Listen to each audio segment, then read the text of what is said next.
以為基金管理費1% 好平，其實仲有3隻你睇唔到嘅吸血鬼吸緊你。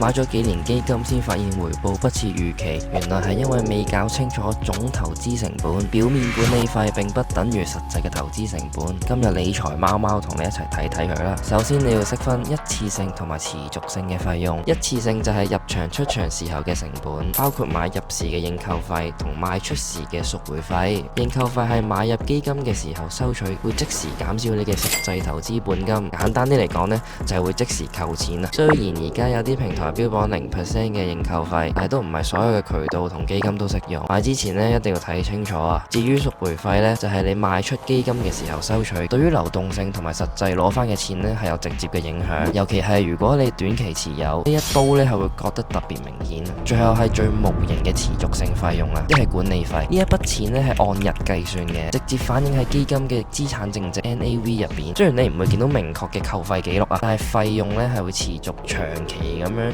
稀釋你嘅回報。即使年費睇落好少啦，但係喺長期嘅複利影響下面呢，對最終嘅回報其實都係有好大嘅影響。所以呢，唔好淨係睇個1% 嘅管理費，而係要搞清楚總投資嘅成本，認清總費用拖累，先至可以揀到真正啱身嘅基金。